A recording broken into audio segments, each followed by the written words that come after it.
Thanks for coming back. I'm Haley, and this is my show where I get to talk about my favorite topic. How do we figure out how to be human in a way that makes more sense? So we don't have to spend a whole life making a whole bunch of mistakes that we then regret. When I was a teenager, I thought psychology was so boring. I didn't even know that it could be easier. It wasn't until I started changing my mind that I started understanding what freedom was. All right, so last week I talked about where negative thoughts come from and how our mind creates them when we're really little and we have no ability to think logically. And today we're going to talk about how does that impact us now? What happens with that? So before we get that perspective, those beliefs rule our lives. When you think you just suck, what do you do about that? So I rode down to Cronulla in South Sydney and talked to Teigan Nash, who's a TV presenter and super fun and super cool. And she was talking about her negative thoughts. You know, not feeling like I'm good enough because, you know, in the industry that I'm in, there's a lot of rejection. And it isn't usually to do with, you know, how good you are. It's basically what they're looking for. But, you know, you always have those self-doubt of thinking, oh no, maybe I am, maybe I'm not good enough.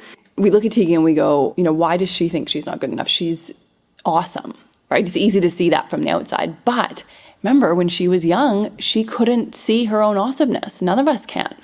She had no perspective because these thoughts are not logical. Like, they're not based on reality. So Teigan was a dancer when she was growing up. And that created negative thoughts for her.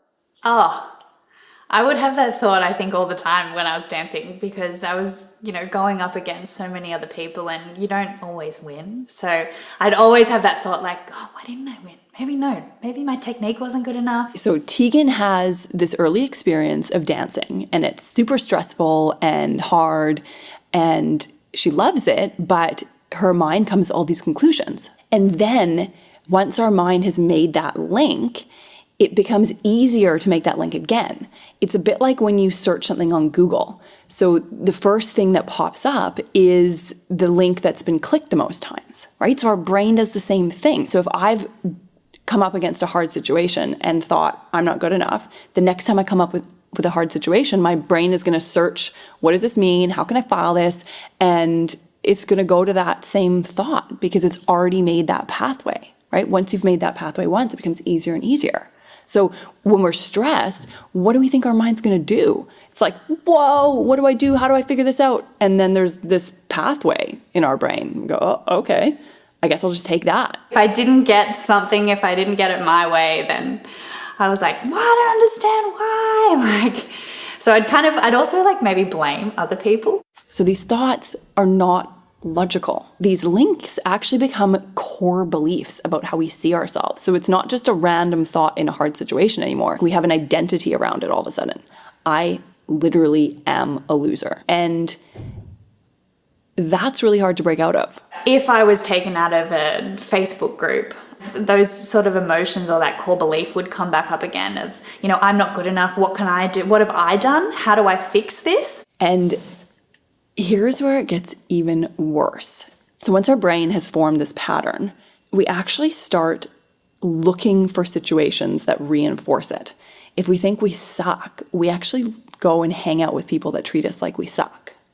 It's so awful, but that's what we do because our brain has this idea of what's happening. And so it looks for situations that reinforce that. When I was younger, I did have those thoughts of, you know, you're not good enough. You attract certain relationships and people treat you like you're not good enough. You know, and then we go, oh, right, yeah, okay, I was right. See, I suck. No wonder it's confusing. I totally used to do that. I used to think so badly of myself. It made sense to me when someone was mean to me. So the great thing is that once we realize what our core belief is, once we realize what's the thought that comes up all the time. So for me, it's I'm not good enough and I've done something wrong. All we need to change that is perspective. Imagine a friend is telling you what's going on in your mind.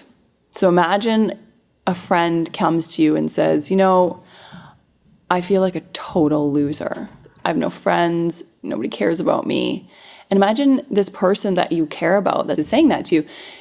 Automatically, you'd be able to see 10 things that are great about that person. So you want to imagine that for yourself. If someone else was going through this and was telling me these thoughts, what would I tell them? That's a really helpful way that we can just zoom out a little bit. Once we do that enough times, once we can get perspective, then all of a sudden we can form a new belief. So I don't think that it's until you recognize that sort of drama and those, that feeling of I'm not good enough, that you can kind of fully detach yourself from those relationships and that toxic sort of friendships. But now, as I've gotten older, like I actually haven't done anything wrong. So that's my belief now. And so I've just, totally cut the ties and, that toxic friendship is over. So literally just notice, what's my core belief? What is the thing that always comes up for me? Maybe it's I have to be perfect. Maybe it's I'm not good enough. Maybe it's I have no friends. I'm a loser. Nobody likes me. I'm not lovable. I'm not popular enough. Just notice what that is and then talk about it with someone that you really trust that's going to help you see something different. And start taking those messages in, letting those things define you. Because we don't have to believe any of this stuff that our mind is throwing at us. Next week, I'm going to talk a bit more about why our mind does this. Why do we have this part of our brain that's just telling us that we suck all the time? I follow around my little kitties. They're going to help me explain that. That's it.